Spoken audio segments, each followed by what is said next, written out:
환갑을 넘긴 나이에 이런 글을 쓰게 될 줄은 몰랐습니다. 손주들이 초등학교에 다니는 지금 밤마다 저를 찾아오던 그분의 얼굴이 이제야 조금 흐려지기 시작했습니다.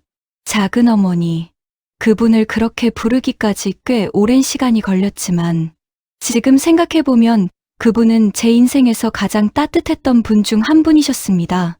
이 이야기는 제가 8살 무렵부터 시작됩니다. 1960년대 중반, 아직 전쟁의 상처가 채 아물지 않았던 시절의 이야기입니다. 또 계집애냐, 이 못난 것아. 할머니의 고함 소리에 갓 태어난 동생의 울음소리가 겹쳐졌습니다. 저는 방문 밖에서 몸을 작게 웅크린 채 그 소리를 듣고 있었습니다. 8살이었던 제게도 할머니의 분노가 무엇 때문인지는 알 수 있었습니다. 아들이 아니라는 것, 그것만으로도 우리 집안에서는 죄가 되었습니다. 할매, 제발 좀.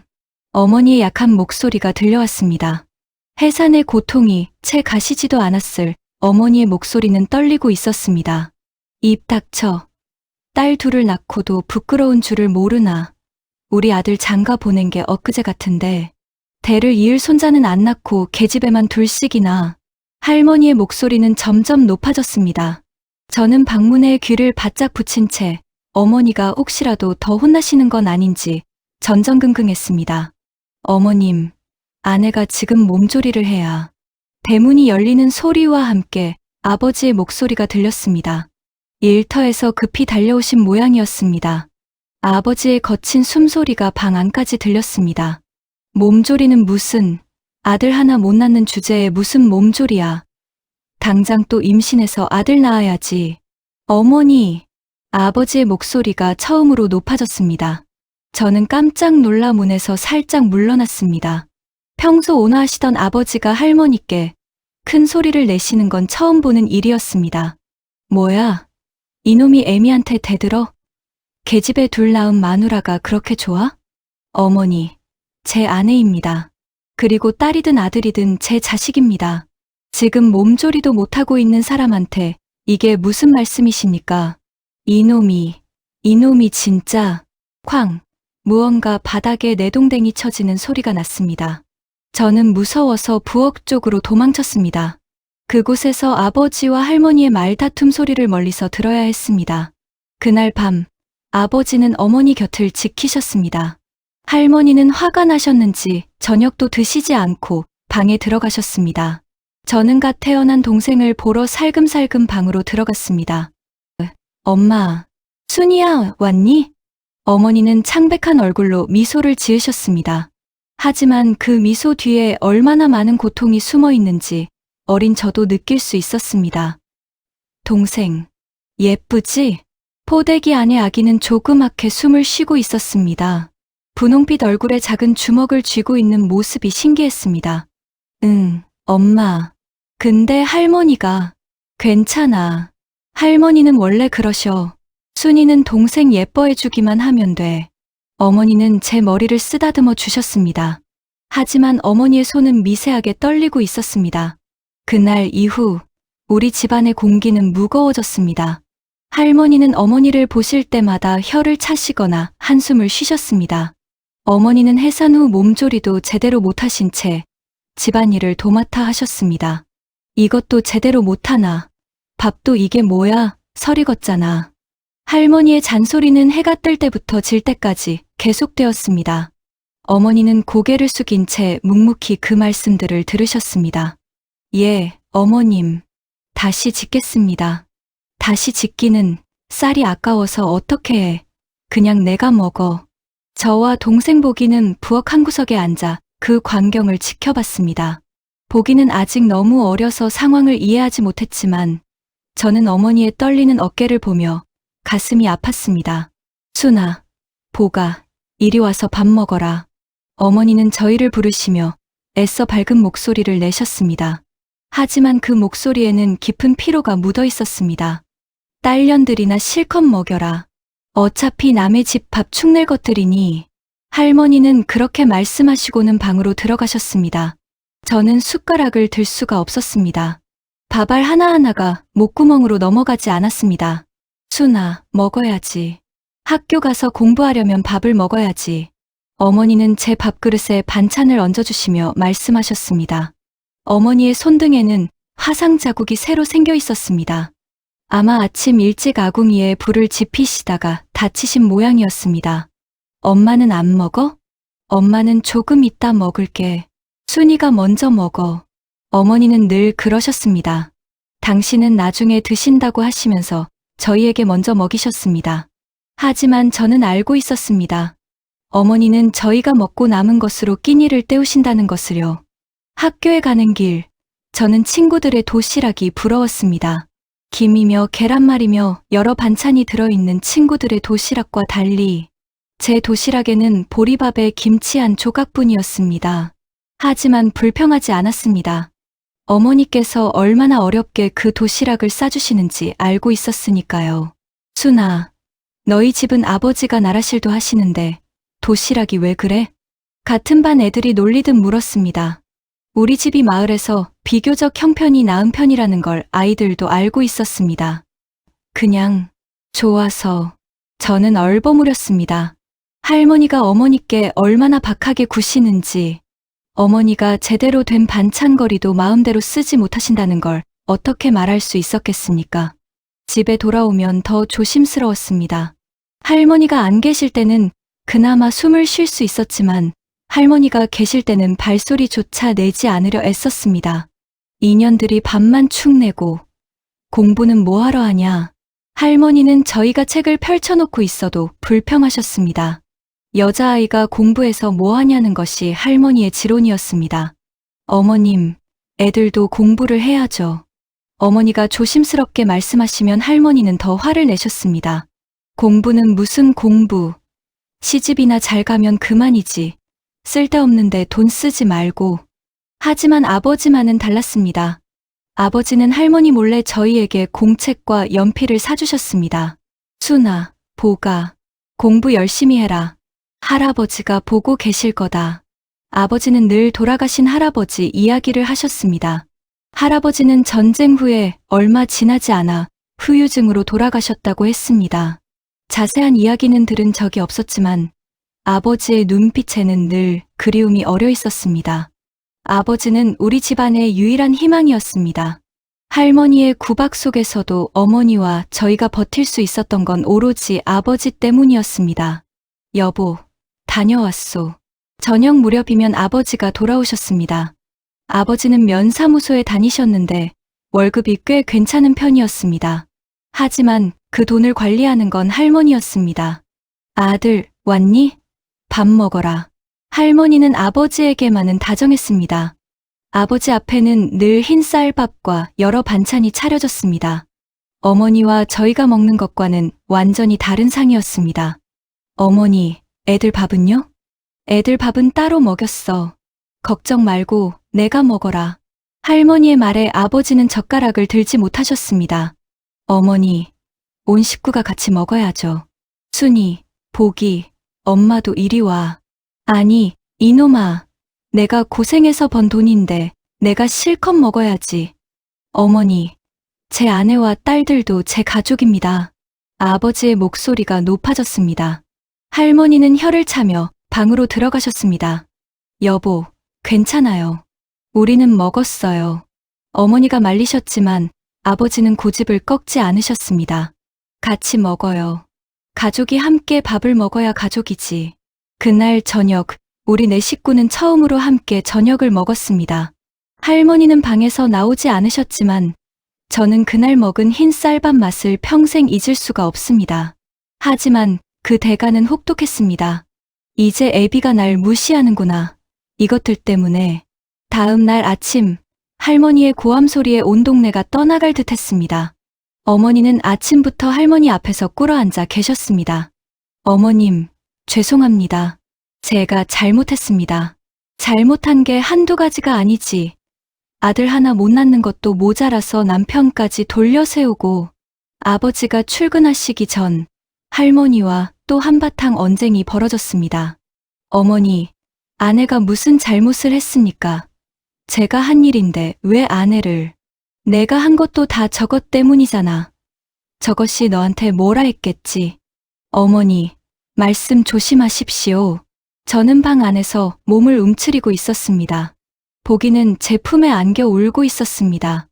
아직 3살밖에 안 된 보기에게도 이 집안의 분위기는 너무 무거웠던 모양입니다. 순아, 괜찮아. 아빠가 지켜줄 거야. 출근하시기 전 아버지는 제 머리를 쓰다듬어 주셨습니다. 아버지의 눈은 충혈되어 있었습니다. 아마 밤새 잠을 못 주무신 모양이었습니다. 아빠, 우리 순이 학교 잘 다녀와. 아버지는 무거운 발걸음으로 집을 나서셨습니다. 그날 이후로도 아버지와 할머니의 다툼은 계속되었습니다. 할머니는 아들에 대한 집착을 놓지 않으셨고 아버지는 어머니를 보호하려 애쓰셨습니다. 아들이 있어야 제사를 지내지, 대를 이어야지. 딸년들은 시집가면 남이야. 할머니의 논리는 확고했습니다. 그 시대 많은 어른들이 그렇게 생각했습니다. 아들이 없으면 대가 끊긴다고, 집안이 망한다고 믿었습니다. 어머니, 시대가 변했습니다. 이제는 시대가 변해도 혈육은 안 변해. 우리 집안 제사는 누가 지낸단 말이야. 대화는 평행선을 달렸습니다.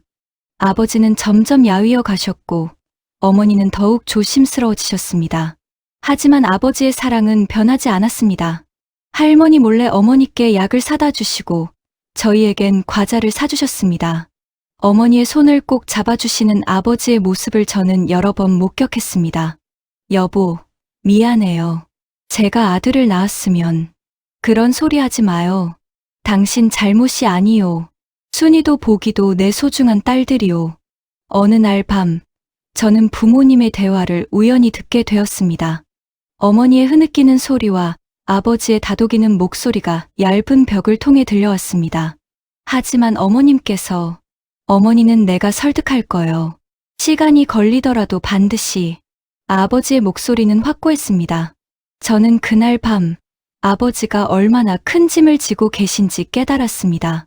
그러던 어느 봄날이었습니다. 제가 10살 때의 일입니다. 순아, 보가, 나와라. 할머니께서 저희를 부르셨습니다. 평소와 다른 톤이었습니다. 무언가 중요한 일이 있을 때의 목소리였습니다. 마당으로 나가자 낯선 여자분이 서 계셨습니다. 검고 긴 생머리를 반묶음으로 묶으신 그분은 수수한 투피스를 입고 계셨습니다. 손에는 헝겊으로 감싼 작은 보따리가 들려 있었습니다. 많아야 25쯤 되어 보이는 분이었습니다. 창백한 얼굴에 불안한 눈빛을 가진 그분은 어딘가 초라해 보였습니다. 인사해라. 이제부터 너희 작은어머니다. 할머니의 말에 저는 얼어붙었습니다. 작은어머니라니? 어서 인사 안 하고 뭐 하나. 할머니의 재촉에 저는 어쩔 수 없이 고개를 숙였습니다. 보기도 영문도 모른 채 따라서 인사를 했습니다. 안녕하세요. 그분은 작은 목소리로 인사를 하셨습니다. 목소리가 떨리고 있었습니다. 이 처자 아버지가 전쟁 때 너희 할아버지를 구하고 돌아가셨다. 은혜를 갚아야지. 어렵게 지내는 처자를 우리 집으로 데려온 거다. 할머니의 설명에 저는 혼란스러웠습니다. 하지만 어린 마음에도 이것이 무엇을 의미하는지는 알 수 있었습니다. 그때 부엌에서 밥을 지으시던 어머니가 뛰쳐나오셨습니다. 어머님, 이게 무슨 짓입니까? 어머니가 마당으로 뛰어나오셨습니다. 얼굴이 새하얗게 질린 채였습니다. 무슨 짓이긴. 아들 낳아줄 사람 데려온 거지. 넌 아들 못 낳잖아. 그렇다고 이게 말이 됩니까? 어머니의 목소리는 떨리고 있었습니다. 저는 어머니가 그렇게 목소리를 높이시는 걸 처음 봤습니다. 말이 되고 안 되고는 내가 정한다. 어디 시애미한테 대들어. 바로 그때 대문이 벌컥 열리며 아버지가 들어오셨습니다. 퇴근 시간보다 훨씬 이른 시각이었습니다. 아마 누군가에게 소식을 들으신 모양입니다. 어머니, 이게 대체 무슨 짓입니까? 아버지의 목소리는 제가 들어본 것 중 가장 큰 소리였습니다. 무슨 짓이긴, 첩들이는 거지. 내가 아들도 못 낳는 것을 감싸고 도니까 애미가 직접 나서는 거다. 첩이라니, 어머니, 정신 차리십시오. 지금이 무슨 시대인데. 아버지는 분노로 온몸을 떨고 계셨습니다. 그때 어머니가 아버지의 팔을 잡으셨습니다. 여보, 어머니는 눈물을 흘리고 계셨습니다. 하지만 그 눈물 속에는 체념이 담겨 있었습니다. 당신, 저 때문에 어머님과 더 이상 싸우지 말아요. 제발. 하지만 여보, 그냥 어머니 말씀 들어요, 여보. 어머니의 간절한 목소리에 아버지는 어머니를 꼭 안아주셨습니다. 아버지의 어깨가 떨리고 있었습니다. 분노인지 슬픔인지 알 수 없는 감정이 아버지의 온몸을 휘감고 있었습니다. 미안하오, 미안하오. 아버지는 어머니의 등을 쓰다듬으며 계속 사과하셨습니다. 저는 그 광경을 멍하니 바라보다가 문득 작은 어머니를 보게 되었습니다. 그분은 보따리를 꼭 안은 채 고개를 떨구고 서 계셨습니다. 어깨가 작게 떨리고 있었습니다. 그날 우리 집에는 어머니가 한 분 더 생겼습니다. 작은 어머니는 사랑채의 방을 얻으셨습니다. 할머니는 당장이라도 아버지가 작은 어머니 방에 드시기를 바라셨지만 아버지는 첫날부터 거절하셨습니다. 어머니, 저는 제 아내와 지내겠습니다. 이놈아, 그럼 왜 데려왔어? 제가 데려온 게 아니라 어머니께서 데려오신 것 아닙니까? 아버지와 할머니의 언쟁은 밤늦게까지 계속되었습니다. 저는 조심스럽게 사랑채 쪽을 바라봤습니다. 작은 불빛이 보였습니다. 작은 어머니도 잠을 못 이루고 계신 모양이었습니다. 다음 날 아침, 어머니는 일찍 일어나 밥상을 차리셨습니다. 그리고 작은 어머니의 방 문을 두드리셨습니다. 나오셔서 같이 밥 들어요. 어머니의 목소리는 담담했습니다. 하지만 그 담담함 뒤에 얼마나 많은 눈물이 숨어 있을지 저는 알 수 있었습니다. 방문이 조심스럽게 열렸습니다. 작은 어머니가 나오셨습니다. 밤새 우신 모양인지 눈이 퉁퉁 부어 있었습니다. 죄송합니다. 제가... 아니에요. 나와서 같이 식사하세요. 어머니는 작은 어머니를 부엌으로 안내하셨습니다. 저와 보기는 구석에 앉아 그 광경을 지켜봤습니다. 제가 여기 온 것은 알아요. 그동안 아버지 없이 많이 힘들게 지냈다면서요. 정말 죄송합니다. 저도 이렇게 될 줄은. 작은 어머니의 목소리가 떨렸습니다. 이제 같은 집에 사는데 어색하면 안 되죠. 편하게 지내요, 우리. 어머니의 말에 작은 어머니는 고개를 들지 못했습니다. 그날부터 묘한 동거가 시작되었습니다. 어머니는 작은 어머니에게 이것저것을 가르쳐 주셨습니다. 김치 담그는 법, 빨래하는 법, 부엌이라는 법. 작은 어머니는 조심스럽게 어머니의 말씀을 따랐습니다. 언니, 제가 해도 될까요? 할머니가 안 계실 때 작은 어머니는 어머니를 언니라고 불렀습니다. 어머니도 그것을 허락하셨습니다. 그래요. 같이 해요. 두 분은 나란히 서서 부엌 일을 하셨습니다. 어머니는 작은 어머니에게 된장찌개 끓이는 법을 알려주셨고 작은 어머니는 열심히 배우셨습니다. 언니, 저는 정말 그냥 허드레시를 시키시려 한 줄 알았어요. 어머님이 그리 데려오신 거 저도 알고 있어요. 그러니 스스로 너무 자책하지 마요. 어머니는 작은 어머니의 손을 잡아주셨습니다. 두 분의 손이 겹쳐진 그 순간 저는 알 수 없는 감정에 휩싸였습니다. 슬픔인지 안타까움인지 아니면 따뜻함인지 저는 작은 어머니를 멀리서 관찰했습니다. 그분은 말수가 적었습니다. 할머니 앞에서는 더욱 조심스러워했고 아버지가 계시면 어딘가로 피하셨습니다. 수나, 학교는 재미있니? 어느 날 작은 어머니가 저에게 말을 거셨습니다. 저는 어색하게 고개만 끄덕였습니다. 공부 열심히 해라. 너는 똑똑하니까 잘할 거야. 작은 어머니의 말에 저는 처음으로 그분의 얼굴을 제대로 봤습니다. 슬픈 눈빛이었습니다. 아직 젊은 나이인데도 어딘가 지쳐 보이는 얼굴이었습니다. 아버지는 작은 어머니를 철저히 외면하셨습니다.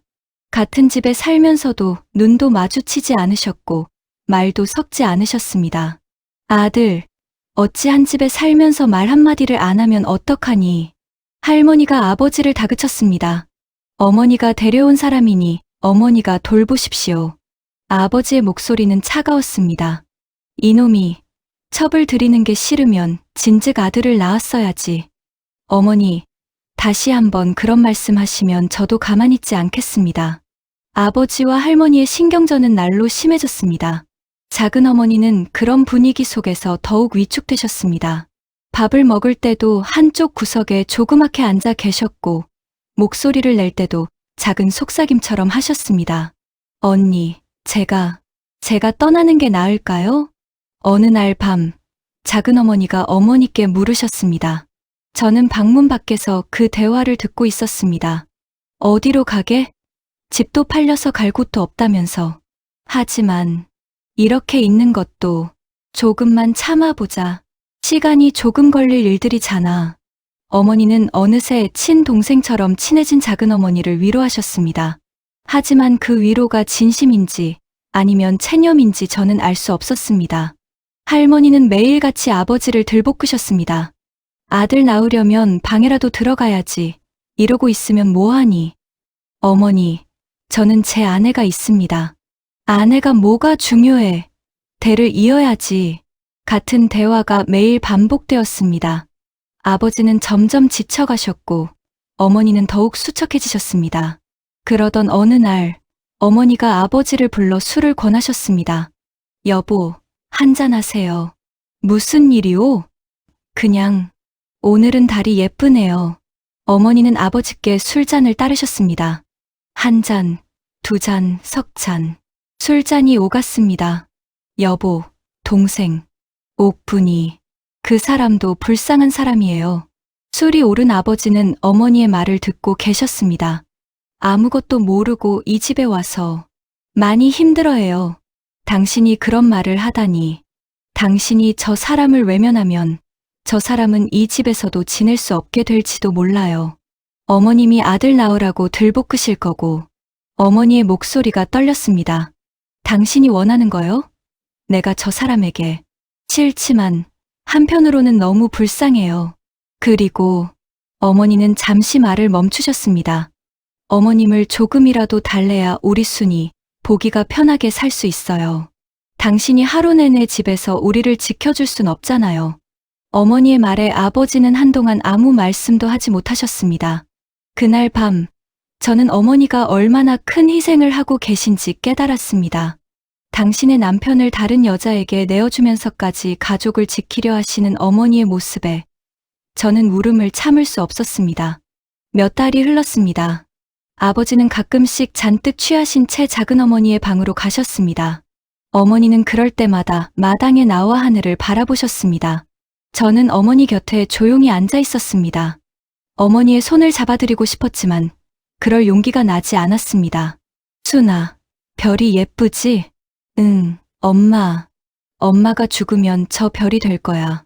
그러니까 슬플 때는 하늘을 보렴. 엄마, 그런 말 하지 마. 저는 어머니를 꼭 안았습니다. 어머니의 몸에서 슬픔의 냄새가 났습니다. 그리고 얼마 후 작은 어머니에게서 좋은 소식이 들려왔습니다. 저 아이가 생긴 것 같아요. 작은 어머니의 말에 할머니는 환호성을 질렀습니다. 정말이냐? 정말로. 아이고, 우리 집안의 대를 이을 손자가. 할머니는 작은 어머니의 손을 잡고 흔들어댔습니다. 틀림없이 아들일 게다. 어머니는 작은 어머니를 축하해 주셨습니다. 축하해. 몸조리에 각벽히 신경 써 동생. 언니, 미안해요. 미안할 것 없어. 이제 우리 식구가 하나 더 늘어나는 거야. 우리 그것만 신경 쓰자. 어머니의 미소 뒤에 숨겨진 슬픔을 저는 보았습니다. 하지만 어머니는 끝까지 그 슬픔을 드러내지 않으셨습니다. 아버지는 복잡한 표정으로 작은 어머니를 바라보셨습니다. 몸조리 잘하시오. 짧은 말이었지만 그것이 아버지가 작은 어머니에게 건넨 첫 번째 따뜻한 말이었습니다.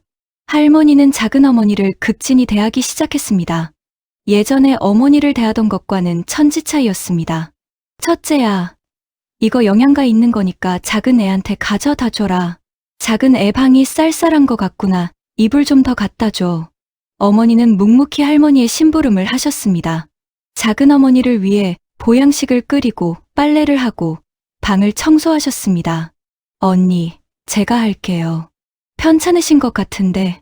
괜찮아. 이 정도 가지고 뭘. 어머니는 작은 어머니를 앉혀놓고 직접 모든 일을 하셨습니다. 아버지도 점점 작은 어머니를 챙기기 시작하셨습니다. 과일을 사오시거나 가끔 필요한 물건들을 사다 주셨습니다. 하지만 그것은 아이에 대한 책임감에서 비롯된 것이지 작은 어머니에 대한 애정은 아니었습니다. 여보, 당신 아이예요. 잘 챙겨주세요. 어머니는 오히려 아버지를 설득하셨습니다.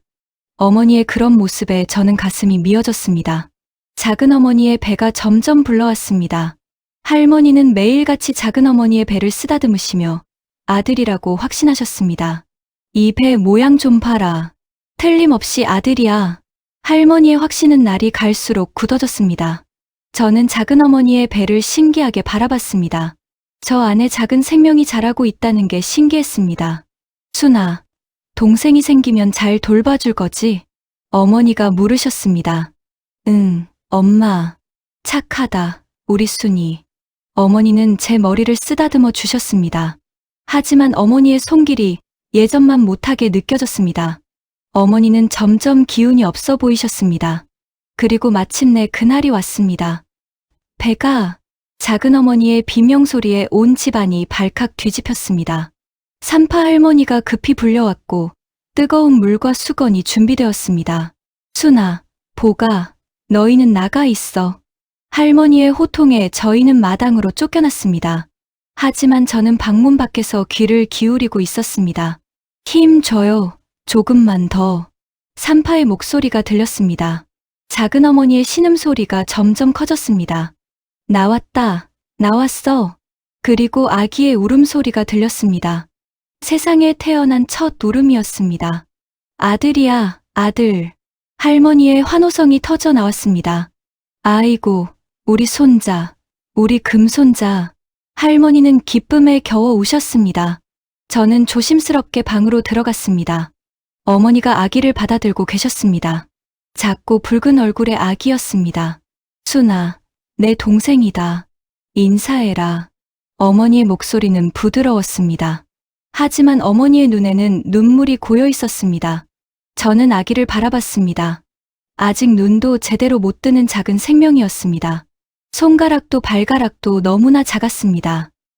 안녕, 동생아. 저는 아기의 작은 손을 만져봤습니다. 따뜻했습니다. 작은 어머니는 아기를 품에 안고 눈물을 흘리셨습니다. 고마워요, 언니. 정말 고마워요. 고맙긴, 고생했어. 어머니는 작은 어머니의 손을 잡아주셨습니다. 아버지가 방으로 들어오셨습니다. 아버지는 아기를 바라보시며 복잡한 표정을 지으셨습니다. 아들입니다, 도련님. 산파가 말했습니다. 건강하게 자라야 한다. 아버지의 목소리는 떨리고 있었습니다. 할머니는 동네방네 소문을 내고 다니셨습니다. 우리 집에 손자가 태어났어. 아들이야, 아들. 이제 대를 이을 사람이 생겼어. 할머니의 기쁨은 하늘을 찔렀습니다. 371, 100일 잔치. 할머니는 성대하게 치르셨습니다. 동네 사람들을 다 불러 모아 떡을 돌리고 음식을 대접하셨습니다. 이름은 뭐로 할까? 기동이라고 하면 어떨까요? 집안의 기둥이 되라는 뜻으로 어머니가 말씀하셨습니다. 기동이, 좋아, 좋아, 김기동. 할머니는 손뼉을 치며 좋아하셨습니다. 저는 기동이를 보면서 묘한 감정을 느꼈습니다. 미움도 아니고 사랑도 아닌 복잡한 감정이었습니다. 기동이는 쑥쑥 자랐습니다. 할머니는 기동이를 보물처럼 아끼셨습니다. 작은 어머니도 기동이를 정성껏 돌보셨습니다. 그리고 어머니도 기동이를 사랑으로 돌보셨습니다. 순아, 동생 좀 안아봐라. 어머니가 기동이를 제게 안겨주셨습니다.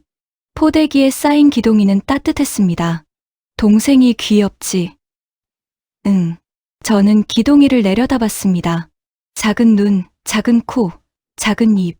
모든 게 작고 연약했습니다. 그때 기동이가 눈을 떴습니다. 그리고 저를 보며 방긋 웃었습니다. 어머, 기동이가 웃네. 어머니가 기뻐하셨습니다. 저는 그때 처음으로 진심으로 동생이 예쁘다고 느꼈습니다. 동생아, 나는 내 누나 순이야. 잘 자라야 해. 저는 기동이에게 속삭였습니다. 작은 어머니가 저를 보며 눈물을 흘리셨습니다. 순아, 고마워. 그때 저는 처음으로 작은 어머니를 똑바로 보았습니다. 그리고 조심스럽게 입을 열었습니다. 작은 어머니, 동생이 귀여워요. 작은 어머니의 눈이 커졌습니다. 그리고 더 큰 눈물이 흘러내렸습니다. 순아, 작은 어머니는 저를 꼭 안아주셨습니다. 그날 이후 저는 작은 어머니를 작은 어머니라고 부르기 시작했습니다. 저기요, 나 그가 아닌 제대로 된 호칭으로요. 기동이가 태어나고 우리 집은 웃음꽃이 피었습니다. 할머니도 예전보다 부드러워지셨고 아버지도 자주 웃으셨습니다. 어머니와 작은 어머니는 함께 기동이를 돌보셨습니다. 둘이 나란히 앉아 기동이 옷을 만들고 기저귀를 빨고 아이를 재우는 모습은 마치 친자매 같았습니다. 언니, 기동이가 또 응가를 했어요. 어머, 우리 기동이 잘도 먹고 잘도 싸네.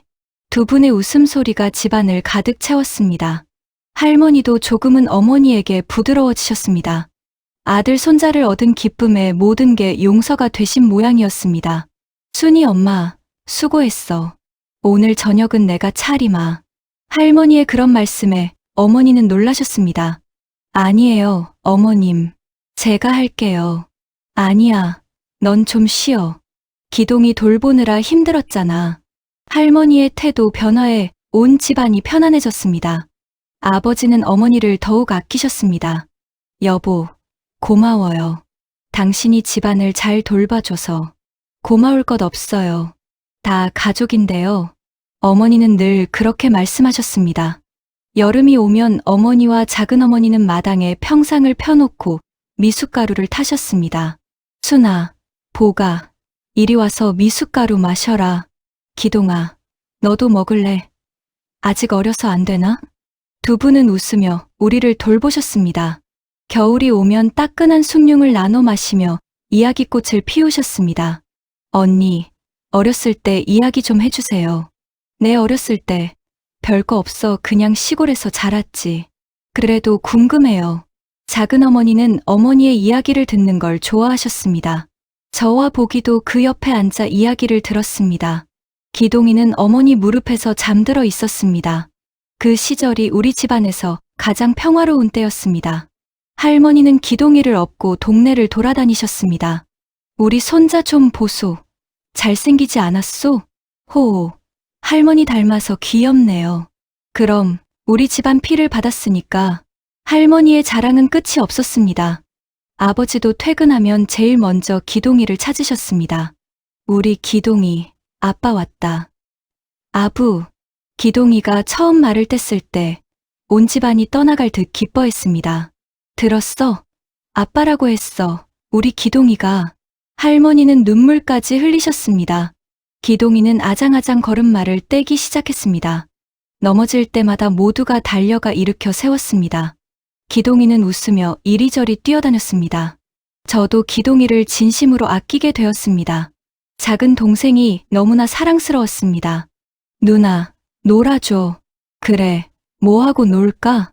저는 기동이와 숨바꼭질도 하고 그림도 그려주고 노래도 불러주었습니다. 어머니는 그런 저를 보며 흐뭇해하셨습니다. 순아, 동생 잘 돌봐줘서 고마워. 엄마, 기동이 너무 귀여워. 그럼 우리 기동이가 얼마나 귀여운데. 행복한 날들이었습니다. 그때는 그 행복이 영원할 줄만 알았습니다. 하지만 행복은 그리 오래가지 않았습니다. 콜록, 콜록. 기동이의 기침 소리가 들리기 시작한 건 그해 겨울이었습니다. 처음에는 가벼운 감기인 줄만 알았습니다. 기동아, 괜찮니? 작은 어머니가 기동이의 이마에 손을 얹으셨습니다. 열이 있어요, 언니. 의원에 가봐야겠어요.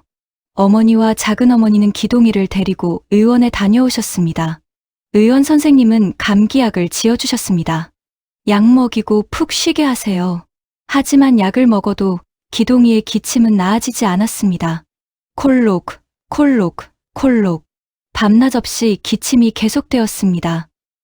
아파, 아파. 기동이는 작은 손으로 가슴을 두드리며 말했습니다. 우리 기동이 조금만 참아. 곧 나을 거야. 작은 어머니는 밤새 기동이를 안고 있었습니다. 순이 엄마, 다른 병원에 가봐야 하는 거 아니야? 할머니가 걱정스럽게 말씀하셨습니다. 큰 병원에 가봐야 할 것 같아요. 어머니의 의견에 아버지는 서울에 있는 큰 병원에 기동이를 데리고 가셨습니다. 하지만 돌아온 소식은 좋지 않았습니다. 폐렴이래요. 급성 폐렴. 아버지의 얼굴은 창백했습니다.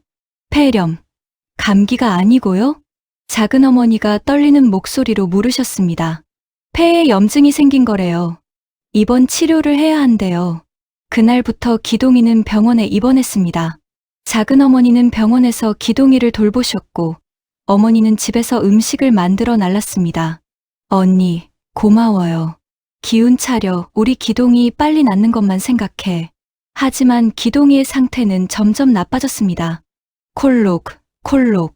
기침은 더 심해졌고, 열도 내리지 않았습니다. 엄마, 아파. 기동이의 목소리는 점점 약해졌습니다. 할머니는 매일 밤 치성을 들이셨습니다. 천지신명님, 제발 우리 손자 좀 살려주세요. 할머니의 기도 소리가 밤새 들렸습니다. 아버지는 여기저기를 돌아다니며 좋다는 의사, 좋다는 약을 찾으셨습니다. 이 약이 좋다더라. 한번 써보자. 하지만 아무것도 소용이 없었습니다. 저와 보기는 병원에 갈 수도 없었습니다. 애들이 오면 기동이한테 병이 옮을 수 있어. 할머니의 말에 저희는 집에서 기다려야만 했습니다. 언니, 기동이 언제 와? 보기가 물었습니다. 곧 올 거야. 저는 대답했지만 마음 한구석이 불안했습니다. 매일 밤, 저는 기동이를 위해 기도했습니다. 제발 기동이를 살려주세요. 제가 착하게 살게요. 제발요. 하지만 하늘은 제 기도를 들어주지 않으셨습니다. 한 달을 병원에서 보내고 기동이는 집으로 돌아왔습니다. 하지만 깨어나지 못한 채로 기동이, 우리 기동이, 작은 어머니의 울음소리가 집안을 가득 채웠습니다. 할머니는 혼절을 하셨다 깨어나면 통곡을 하시길 반복했습니다. 어머니도 눈물을 흘리셨습니다. 말없이, 조용히, 하지만 끊임없이 눈물이 흘러내렸습니다. 아버지는 붉어진 눈으로 기동이를 안고 계셨습니다. 미안하다. 아빠가 미안하다. 아버지의 목소리는 떨리고 있었습니다. 저는 기동이를 보았습니다. 평화로운 얼굴로 잠들어 있는 것 같았습니다. 하지만 그것이 영원한 잠이라는 것을 알았을 때 저는 주저앉아 울었습니다. 기동아, 기동아. 보기도 울었습니다. 무슨 일인지 정확히는 몰랐지만 다시는 기동이를 볼 수 없다는 것만은 알았던 것 같습니다. 저승에 가서도 아프지 말거라. 할머니는 작은 관을 어루만지며 말씀하셨습니다. 작은 어머니는 관을 붙잡고 놓지 못했습니다. 기동아, 엄마가 미안해. 엄마가 못 지켜줘서. 옥분아, 이제 기동이 보내줘야 해. 어머니가 작은 어머니를 일으켜 세웠습니다. 싫어요. 싫어요. 내 아들. 내 아들. 작은 어머니의 절규가 하늘을 찔렀습니다. 아버지가 작은 어머니를 떼어냈습니다. 그리고 관을 들어 올렸습니다. 작은 관이었습니다. 너무나 작은 관이었습니다. 기동이는 우리 집 선산에 묻혔습니다. 작은 봉분이 하나 생겼습니다. 기동아, 잘 자거라. 할머니는 흙을 한 줌 쥐고 봉분 위에 뿌리셨습니다. 모두가 눈물을 흘렸습니다. 집으로 돌아오는 길, 아무도 말이 없었습니다. 기동이가 떠난 후 집안의 분위기는 무거웠습니다. 작은 어머니는 방에서 나오지 않으셨습니다. 밥도 제대로 드시지 않으셨습니다. 뭐라도 먹고 기운을 내야지. 어머니가 밥상을 들고 들어가셨지만 작은 어머니는 손도 대지 않으셨습니다. 먹을 수가 없어요. 먹으면 토할 것 같아요. 작은 어머니는 시름시름 앓기 시작하셨습니다. 어머니는 작은 어머니를 정성껏 돌보셨습니다. 언니, 제 걱정은 하지 마세요. 언니도 몸 추스르셔야죠. 아니야. 동생이 더 어머니는 작은 어머니의 손을 잡아주셨습니다. 할머니도 예전의 생기를 잃으셨습니다. 내가 무슨 죄를 지었길래 손자를 빼앗기는 벌을 받는 거냐. 할머니는 자책하셨습니다. 아버지는 더욱 조용해지셨습니다. 퇴근하고 돌아오시면 기동이의 방 앞에 한참을 서 계시곤 했습니다. 저와 보기도 슬펐습니다. 보기는 가끔 기동이를 찾았습니다. 언니, 기동이 어디 갔어? 하늘 날아갔어. 언제 와? 안 와. 왜? 기동이가 나 안 보고 싶대? 보기의 질문에 저는 대답할 수 없었습니다. 시간이 지나면서 작은 어머니의 상태는 조금씩 나아지는 것 같았습니다. 방에서 나와 어머니와 함께 부엌일을 하시기 시작했습니다. 하지만 작은 어머니의 눈빛은 예전과 달랐습니다. 어딘가 공허했습니다. 언니, 제가 아이를 제대로 돌보지 못해서 그런 걸까요? 옥분아, 그런 말 하지 마. 누구의 잘못도 아니야, 이건. 하지만 아무도 잘못한 사람은 없어. 그냥 하늘의 뜻인 거지. 어머니는 작은 어머니를 위로했지만 어머니 자신도 많이 지쳐 보이셨습니다. 기동이를 잃은 슬픔이 채 가시기도 전에 우리 집에 또 다른 불행이 찾아왔습니다. 저와 강정을 집어먹던 엄마가 급하게 입을 틀어막고 뛰어갔다 오셨습니다. 엄마, 괜찮아? 응, 순아, 괜찮아. 그냥 좀 피곤해서. 하지만 어머니의 얼굴은 점점 창백해졌습니다. 순이 엄마, 안색이 안 좋은데. 할머니도 걱정스럽게 말씀하셨습니다. 괜찮습니다, 어머님. 어머니는 애써 웃으셨지만 그 웃음은 힘이 없었습니다. 작은 어머니가 어머니를 살폈습니다. 언니, 병원에 가보셔야 해요. 나중에 그냥 책 끼일 거야. 하지만 어머니의 상태는 급격히 나빠졌습니다. 밥을 드시지 못하셨습니다. 물만 조금씩 넘기셨습니다. 여보, 제발 병원에 갑시다. 아버지의 간곡한 부탁에 어머니는 고개를 저으셨습니다. 돈이 아까워요. 기동이 때문에 돈을 너무 많이 썼잖아요. 무슨 소리예요? 당신 몸이 더 중요하지. 아버지는 어머니를 업고 병원으로 갔습니다. 하지만 돌아온 진단은 청천벽력 같았습니다. 위에 혹이 보입니다. 서울 쪽에 큰 병원을 가보셔야 할 것 같아요. 의사의 말에 아버지는 얼어붙었습니다. 치료하면 낫습니까? 글쎄요. 상태가 좋지 않습니다. 일단 가보셔야 자세하게 알 것 같네요. 어머니는 집에 누워 계셨습니다. 집에서 쉬고 싶다는 어머니의 고집을 아무도 꺾지 못했습니다. 작은 어머니가 어머니를 정성껏 돌보셨습니다. 언니, 물 좀 드세요. 고마워. 어머니의 목소리는 점점 약해졌습니다. 살도 빠졌습니다. 하루가 다르게 말라가시던 어머니는 밥도 한술 뜨지 못할 지경이 됐습니다. 엄마, 엄마. 저는 어머니 곁을 지켰습니다. 순아, 우리 순아.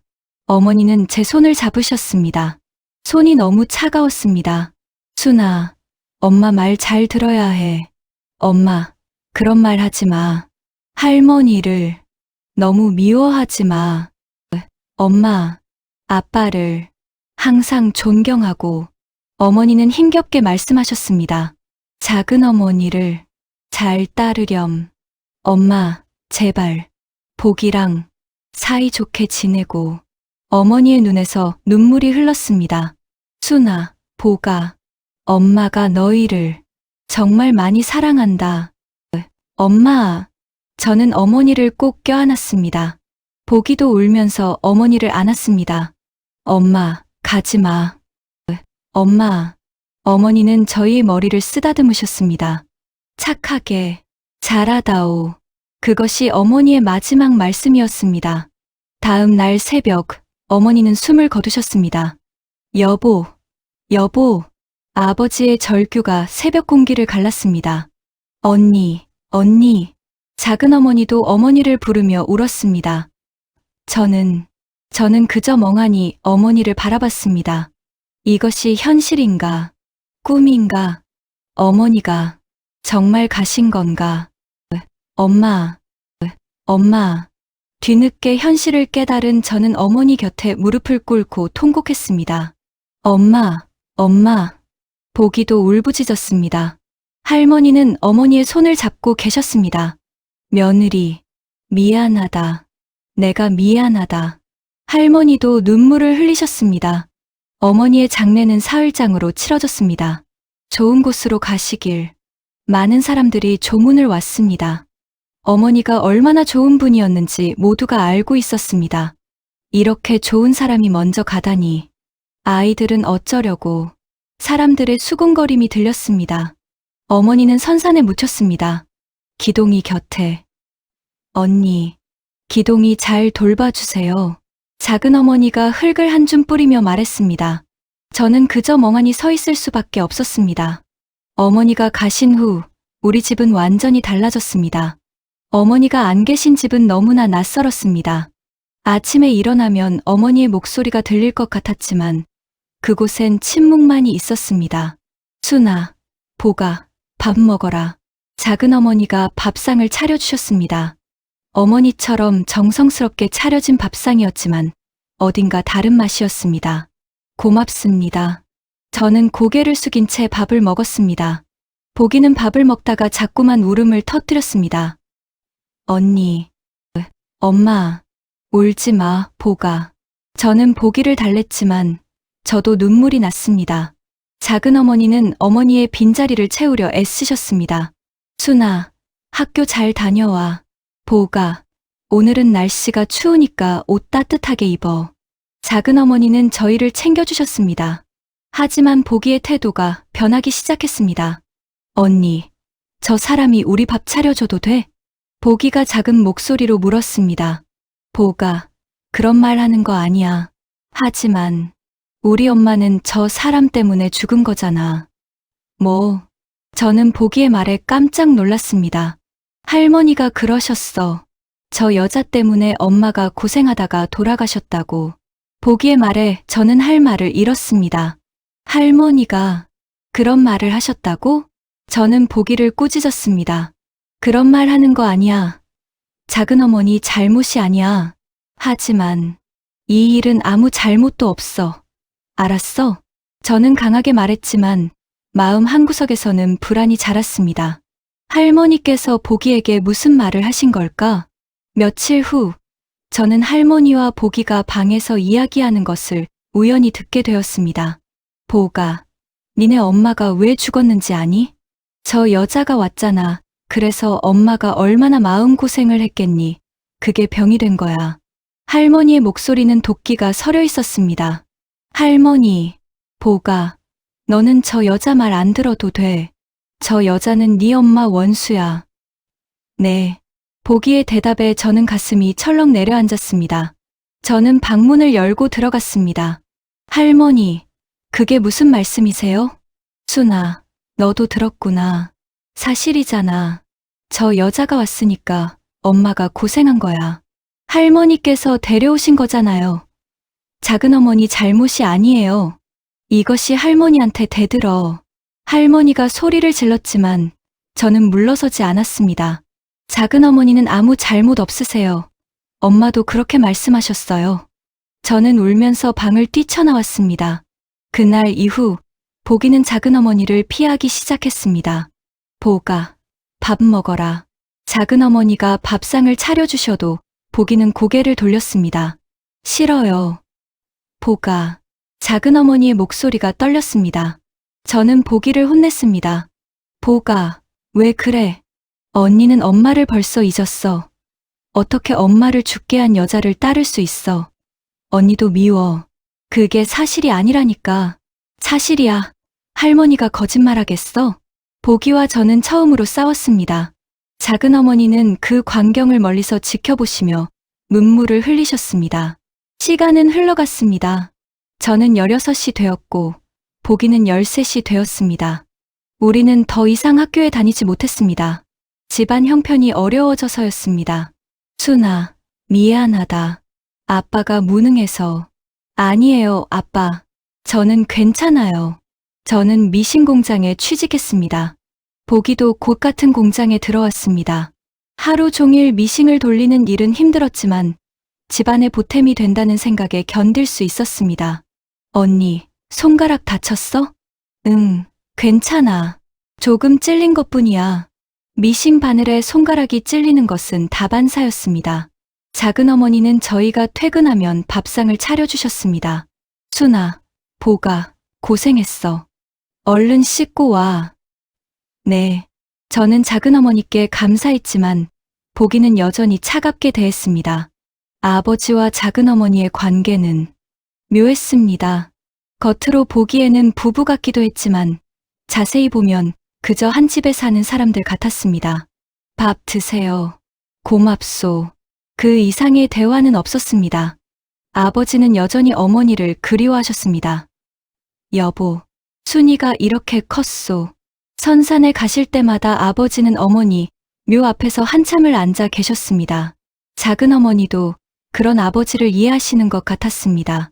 순이 아버지, 제가 도시락 싸왔어요. 드시고 가세요. 두 분은 어머니와 기동이의 묘 앞에 나란히 앉아 계셨습니다. 그 모습이 어쩐지 쓸쓸해 보였습니다. 할머니는 나이가 들수록 더 고집이 세지셨습니다. 밥이 왜 이 모양이야? 죄송합니다, 어머님. 첫째는 이렇게 안 했어. 할머니는 사사건건 작은 어머니를 트집 잡으셨습니다. 빨래를 이렇게 하면 어떡해? 할머니의 잔소리는 끝이 없었습니다. 저는 작은 어머니를 변호했습니다. 할머니, 작은 어머니는 잘하고 계세요. 시끄럽다. 내가 뭘 안다고. 하지만 할머니는 제 말을 듣지 않으셨습니다. 그러던 어느 날 할머니께서 또 작은 어머니를 몰아세우셨습니다. 너는 아들 하나 제대로 키우지도 못하고 첫째까지 죽게 만들고 천하의 불효시야, 불효시. 어머님, 작은 어머니의 목소리가 떨렸습니다. 자식도 못 지키는 게 무슨 엄마야. 넌 재수 없어. 재수 없다고. 어머니, 아버지가 방에서 뛰쳐나오셨습니다. 그만하십시오. 이이가 무슨 잘못을 했습니까? 잘못이 없어. 아들을 죽였잖아. 며느리를 죽였잖아. 어머니, 그게 말이 됩니까? 아버지와 할머니가 다시 싸우기 시작했습니다. 작은 어머니는 방으로 들어가 문을 닫으셨습니다. 그날 밤, 저는 작은 어머니의 울음소리를 들었습니다. 언니, 미안해요. 제가 없었으면. 작은 어머니는 혼자 어머니를 부르며 우셨습니다. 그렇게 우리는 살아갔습니다. 작은 어머니는 할머니의 구박 속에서도 묵묵히 집안일을 하셨습니다. 저는 작은 어머니를 도우려 애썼지만 보기는 여전히 작은 어머니를 멀리했습니다. 보가, 언제까지 그럴 거야? 언니는 엄마가 안 그리워. 그립지. 하지만 나는 엄마가 너무 그리워. 그리고 저 사람이 미워. 보기의 마음속 상처는 깊었습니다. 세월이 흘러 저는 22살이 되었습니다. 순아, 좋은 혼처가 있다. 아버지께서 말씀하셨습니다. 결혼을 해야 할 것 같구나. 저는 고개를 끄덕였습니다. 결혼을 하면 이 집을 떠나게 됩니다. 작은 어머니가 걱정되었습니다. 작은 어머니, 제가 없어도 괜찮으시겠어요? 순아, 걱정 마. 나는 괜찮아. 작은 어머니는 웃으셨지만 그 웃음이 쓸쓸해 보였습니다. 결혼식 날, 작은 어머니는 저에게 작은 주머니를 주셨습니다. 이거, 엄마가 너한테 주라고 했던 거야. 엄마가요? 응. 엄마가 아프시기 전에 나한테 맡기셨어. 순이가 시집 갈 때 주라고. 주머니 안에는 작은 금반지가 들어있었습니다. 엄마, 저는 눈물을 흘렸습니다. 순아, 행복하게 살아. 내 엄마도 하늘에서 지켜보실 거야. 작은 어머니, 감사합니다. 정말 감사합니다. 저는 작은 어머니를 꼭 껴안았습니다. 작은 어머니도 건강하세요. 할머니 말씀에 너무 상처받지 마시고요. 걱정 마. 나는 괜찮아. 하지만 작은 어머니의 눈에는 눈물이 고여 있었습니다. 저는 시집을 갔습니다. 그리고 얼마 후 보기도 결혼을 했습니다. 할머니는 저희가 모두 떠난 후 몇 년을 더 사시다가 돌아가셨습니다. 절대 전혀는 선산에 묻지 마라. 할머니는 임종 직전까지도 작은 어머니를 저주하셨습니다. 전혀는 우리 집안 사람이 아니야. 할머니의 마지막 말을 들으며 저는 가슴이 아팠습니다. 작은 어머니는 할머니의 장례식 때도 한쪽 구석에 서 계셨습니다. 괜찮으세요? 응, 괜찮아. 하지만 작은 어머니의 눈빛은 깊은 상처를 담고 있었습니다. 세월이 흘러 저는 아이를 낳고 키우며 살았습니다. 가끔 친정에 들르면 작은 어머니와 아버지가 조용히 사시는 모습을 볼 수 있었습니다. 아버지, 작은 어머니, 건강하세요? 그래, 순아. 내 얼굴 보니 좋구나. 아버지는 늙으셨지만 여전히 온화하셨습니다. 작은 어머니도 머리에 흰머리가 많이 섞이셨습니다. 순아, 아이들 잘 있니? 네, 잘 있어요. 우리는 다정하게 이야기를 나눴습니다. 하지만 보기는 여전히 친정에 오지 않았습니다. 보기는 아직도 안 와요? 보기는 말도 듣지 않으려더구나. 아버지는 쓸쓸하게 웃으셨습니다. 그리고 또 몇 년이 흘렀습니다. 아버지께서 위독하시다는 연락을 받았습니다. 저는 급히 친정으로 달려갔습니다. 아버지는 병상에 누워 계셨습니다. 순아, 왔니? 아버지, 보기는 제가 연락했어요. 곧 올 거예요. 하지만 보기는 오지 않았습니다. 아버지는 작은 어머니의 손을 잡으셨습니다. 미안하오. 당신을 행복하게 해주지 못해서. 아니에요. 저야말로 당신은 좋은 사람이요. 고마웠소. 아버지는 그렇게 말씀하시고 눈을 감으셨습니다. 작은 어머니는 아버지의 손을 놓지 못하셨습니다. 순이 아버지. 작은 어머니의 눈물이 아버지의 손등에 떨어졌습니다. 아버지의 장례식에도 보기는 끝까지 오지 않았습니다. 저는 보기에게 전화를 했습니다. 보가, 아버지 장례식인데 왜 안 와? 가기 싫어. 무슨 소리야? 아버지가 돌아가셨어. 저 여자가 있잖아. 나는 저 여자 얼굴 보기 싫어. 정신 차려. 그래도 아버지 장례식에는 와야 할 거 아냐? 언니는 저 여자 편이니까 그렇게 말하는 거야. 나는 못 가. 절대로. 보기는 전화를 끊었습니다. 저는 한숨을 쉬었습니다. 보기의 마음속 상처는 여전히 아물지 않았습니다. 아버지의 장례를 치르고 작은 어머니는 혼자 남으셨습니다. 작은 어머니, 저희 집으로 오시는 게 어때요? 아니야, 순아. 난 여기가 편해. 하지만 혼자 계시면 괜찮아. 이 집에 언니와의 추억이 많이 남아있어. 나는 여기 있을래. 작은 어머니는 고집을 꺾지 않으셨습니다. 그래서 저는 자주 찾아뵙기로 했습니다. 일주일에 한 번씩 저는 작은 어머니를 찾아갔습니다. 함께 차를 마시며 이야기를 나눴습니다. 순아, 내 엄마 얘기할까? 네, 듣고 싶어요. 작은 어머니는 어머니에 대한 이야기를 들려주셨습니다. 제가 미처 몰랐던 어머니의 모습들이었습니다. 내 엄마는 정말 대단한 사람이었어. 나 같은 사람을 받아주고 보살펴주고 나는 평생 내 엄마한테 빚을 진 거야. 작은 어머니의 목소리가 떨렸습니다. 작은 어머니, 순아, 나는 행복했어. 힘들기도 했지만 내 엄마 덕분에 버틸 수 있었어. 작은 어머니는 미소를 지으셨습니다. 하지만 그 미소 뒤에 얼마나 많은 아픔이 숨어 있는지 저는 알 수 있었습니다. 세월이 흘러 저도 환갑을 바라보는 나이가 되었습니다. 작은 어머니는 팔순을 넘기셨습니다. 작은 어머니, 제발 저희 집으로 오세요. 하지만 작은 어머니는 끝까지 그 집을 떠나지 않으셨습니다. 그리고 마침내 그날이 왔습니다. 작은 어머니께서 많이 편찮으시다는 연락을 받았습니다. 저는 달려갔습니다. 작은 어머니는 병상에 누워 계셨습니다. 순아, 왔니? 네, 작은 어머니. 순아, 부탁이 하나 있어. 말씀하세요. 작은 어머니는 제 손을 꼭 잡으셨습니다. 나를 선산에 묻어줘. 내 아버지 언니 옆에 기동이랑 같이 묻어줘. 네, 꼭 부탁해. 걱정 마세요. 꼭 그렇게 할게요. 작은 어머니는 안심하신 듯 눈을 감으셨습니다. 고마워. 순아. 그리고 며칠 후 작은 어머니는 조용히 숨을 거두셨습니다. 하지만 선산에 모시는 일은 쉽지 않았습니다.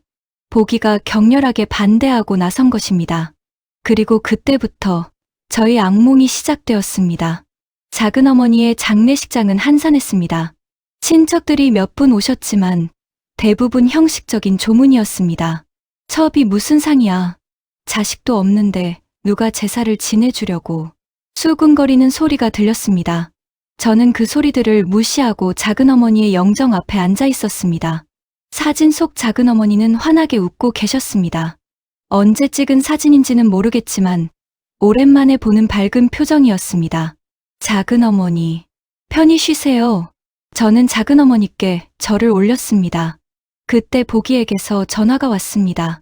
언니, 나 못 가. 보가. 장례식인데. 아버지 때도 안 갔는데 그 여자 장례식은 더더욱 안 가. 그리고 언니, 절대 선산에는 묻지 마. 알았지? 보가. 작은 어머니께서 마지막으로 부탁하신 일이야. 몰라. 나는 절대 안 돼. 우리 엄마 옆에 저 여자를 묻을 순 없어. 보기의 목소리는 단호했습니다. 보가. 언니가 멋대로 하면 내가 가서 다 판내버릴 거야. 보기는 전화를 끊어버렸습니다. 저는 한숨을 쉬었습니다. 장례식 이틀째, 친척 어르신들이 저를 불러 앉히셨습니다. 순아, 묘는 어떻게 할 생각이냐? 선산에 모시려고 합니다.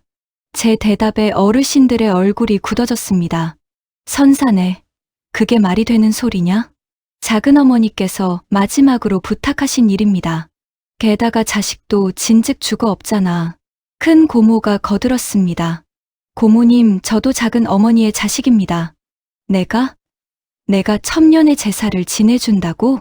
그렇게 말씀하지 마세요. 작은 어머니는 저희 가족이었습니다. 저를 키워주셨어요. 저는 물러서지 않았습니다. 순아, 내 마음은 알겠다. 하지만 집안 어른들이 허락하지 않으면 안 되는 거야. 그냥 납골당에 모시는 게 어떻겠냐? 그게 모두를 위해 좋을 것 같구나. 어르신들의 말씀에 저는 고개를 떨구었습니다. 결국 작은 어머니는 납골당에 모셔지기로 했습니다. 장례식 마지막 날, 저는 작은 어머니의 유골함을 안고 납골당으로 향했습니다. 작은 어머니, 죄송해요. 제가 힘이 없어서 눈물이 멈추지 않았습니다. 납골당의 작은 공간에 작은 어머니의 유골함이 안치되었습니다. 너무나 작은 공간이었습니다. 너무나 외로워 보였습니다. 차갑고 무채색의 벽, 줄지어 선 수많은 유골함들, 형광등, 불빛 아래 놓인 작은 어머니의 함은 너무나 쓸쓸해 보였습니다. 작은 어머니, 정말 죄송해요. 선산에 모셔드리지 못해서. 저는 유골함 앞에서 한참을 울었습니다. 꼭 선산에 묻어달라고 하셨는데 작은 어머니의 마지막 모습이 떠올랐습니다.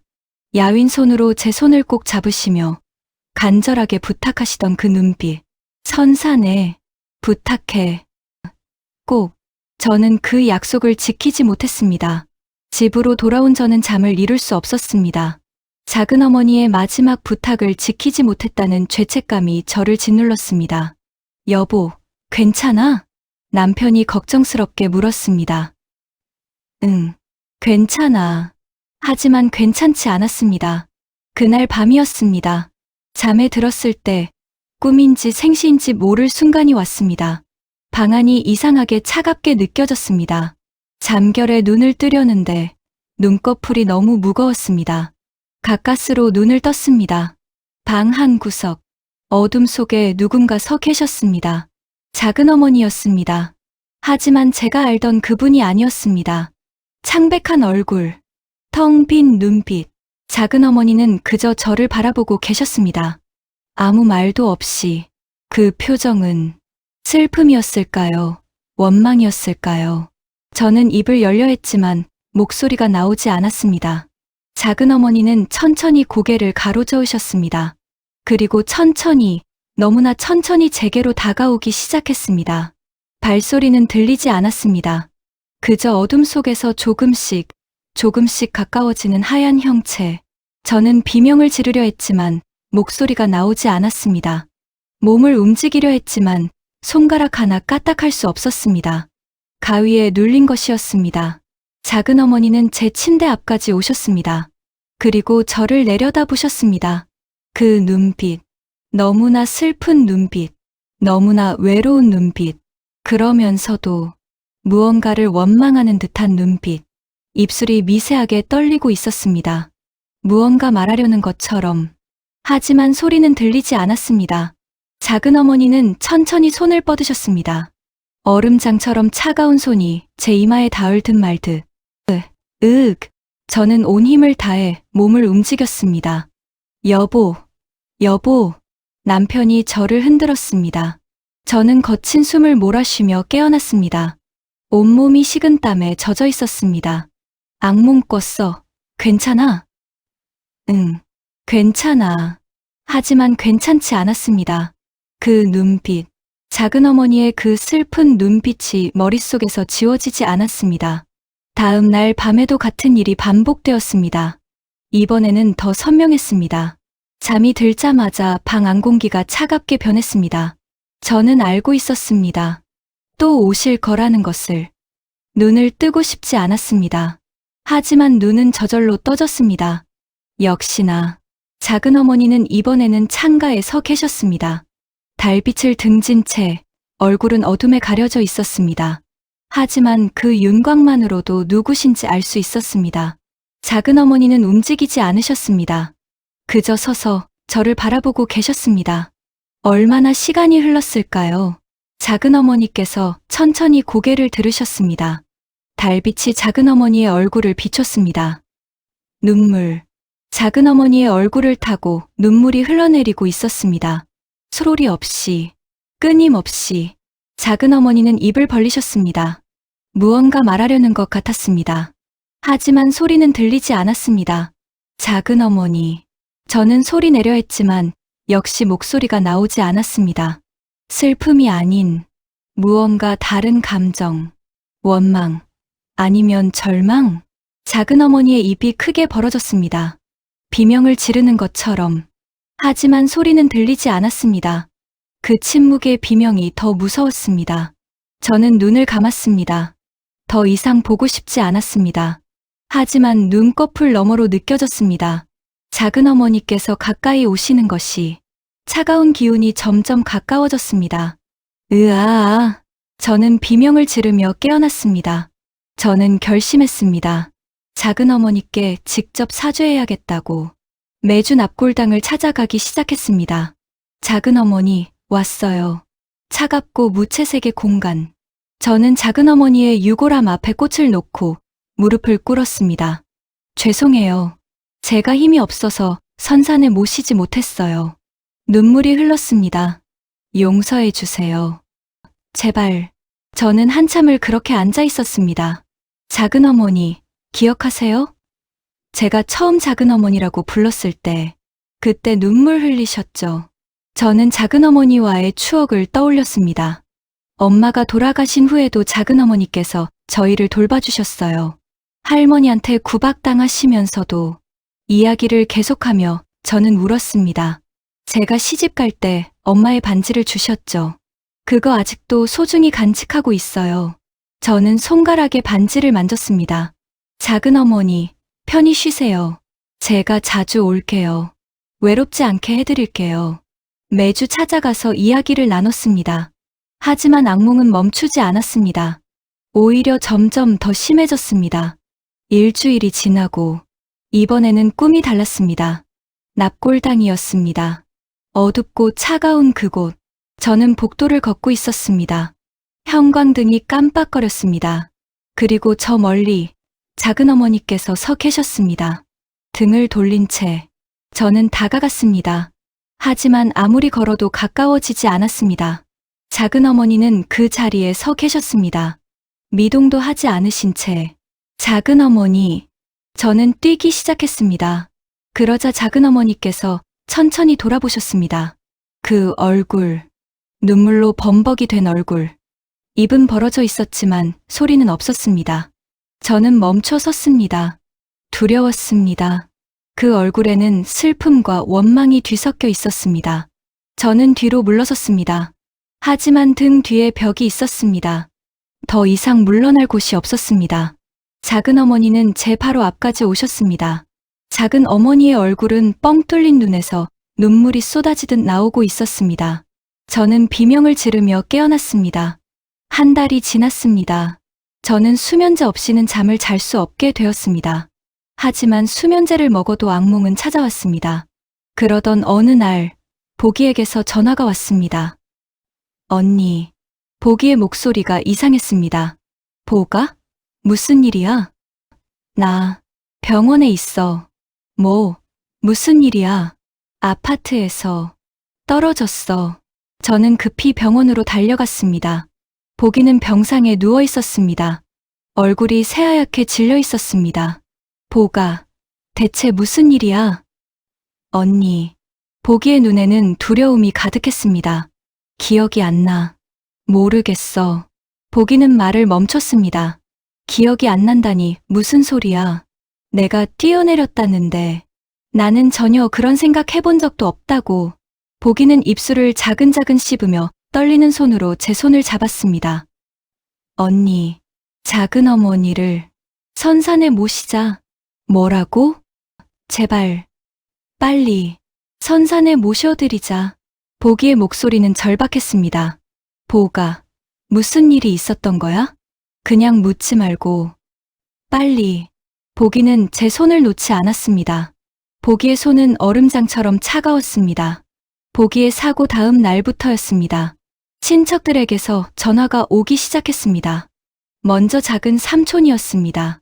순아, 나다. 내 작은 어머니를 선산에 모시는 게 좋겠다. 네, 삼촌께서 그렇게 반대하셨잖아요. 아니, 그게 그냥 빨리 모시는 게 좋을 것 같아서. 삼촌의 목소리가 떨리고 있었습니다. 삼촌, 무슨 일 있으세요? 아니야. 없어. 그냥 빨리. 삼촌은 급하게 전화를 끊었습니다. 다음 날에는 큰 고모였습니다. 순아, 내 작은 어머니, 선산에 모셔드려라. 고모, 갑자기 왜 그러세요? 되도록 빨리 하는 게 좋겠어. 응. 고모의 목소리도 평소와 달랐습니다. 하루가 멀다 하고 친척들에게서 전화가 왔습니다. 모두 같은 말이었습니다. 빨리 선산에 모셔라. 아무도 그 이유를 말하지 않았습니다. 하지만 저는 느낄 수 있었습니다. 뭔가 있었다는 것을. 더 이상 미룰 수 없었습니다. 보기도, 친척들도 모두 재촉했습니다. 저는 유골함을 곱게 싸서 선산으로 향했습니다. 이번에는 누구도 반대하지 않았습니다. 오히려 모두가 안도하는 것 같았습니다. 선산에 도착했습니다. 아버지와 어머니의 묘가 나란히 있었습니다. 그리고 작은 기동이의 묘도. 작은 어머니, 이제 외롭지 않으실 거예요. 저는 아버지 묘 옆에 작은 구덩이를 팠습니다. 유골함을 조심스럽게 안치했습니다. 늦어서 죄송합니다. 정말 죄송합니다. 저는 흙을 덮으며 눈물을 흘렸습니다. 이제야 약속을 지켰습니다. 보기도 뒤이어 도착했습니다. 보기는 말없이 흙을 한 줌 뿌렸습니다. 그리고 무릎을 꿇었습니다. 죄송해요. 보기의 작은 목소리였습니다. 친척들도 몇 분 오셨습니다. 모두 조용히 절을 올렸습니다. 그렇게 작은 어머니는 선산에 안치되었습니다. 그날 밤, 저는 오랜만에 편안하게 잠들었습니다. 악몽이 없었습니다. 가위눌림도 없었습니다. 그저 깊고 평온한 잠. 아침에 눈을 떴을 때 저는 개운했습니다. 여보, 오늘 얼굴이 좋은데 악몽 안 꿨어? 남편이 웃으며 말했습니다. 응, 잘 잤어. 정말 오랜만에. 창밖을 보니 햇살이 따뜻했습니다. 보기에게서도 문자가 왔습니다. 언니, 나도 어젯밤 처음으로 편히 잤어. 저는 미소를 지었습니다. 작은 어머니, 이제 편안하신가요? 일주일이 지나고 한 달이 지났습니다. 악몽은 다시는 찾아오지 않았습니다. 저는 다시 정상적인 생활을 할 수 있게 되었습니다. 보기도 회복했습니다. 언니, 요즘 어때? 좋아. 너는? 나도 괜찮아. 보기는 더 이상 작은 어머니에 대해 이야기하지 않았습니다. 그때 무슨 일이 있었는지도 말하지 않았습니다. 저도 묻지 않았습니다. 어떤 것들은 말하지 않는 게 나은 법이니까. 친척들도 마찬가지였습니다. 모두 입을 다물었습니다. 왜 갑자기 태도를 바꿨는지, 무슨 일이 있었는지 아무도 말하지 않았습니다. 저는 가끔 생각합니다. 그들에게도 뭔가 있었을 거라고. 작은 어머니와 관련된 무언가가. 하지만 그게 뭐였는지는 영원히 알 수 없을 것입니다. 보기에게는 무슨 일이 있었던 걸까요? 친척들은 왜 갑자기 태도를 바꾼 걸까요? 이 모든 것은 미스터리로 남았습니다. 어쩌면 알 수 없는 것이 더 무서운 것인지도 모릅니다. 다만 확실한 것은 작은 어머니는 평생을 외롭게 사셨습니다. 그리고 마지막 소원마저 이루지 못하신 채 떠나셨습니다. 그 한이 얼마나 깊었을까요? 그 외로움이 얼마나 컸을까요? 늘 착하고 온화하기만 하던 작은 어머니께서 어떤 원한을 품으셨던 걸까요? 그저 외롭지 않게 약속을 지켜달라 꿈에 나오신 걸까요?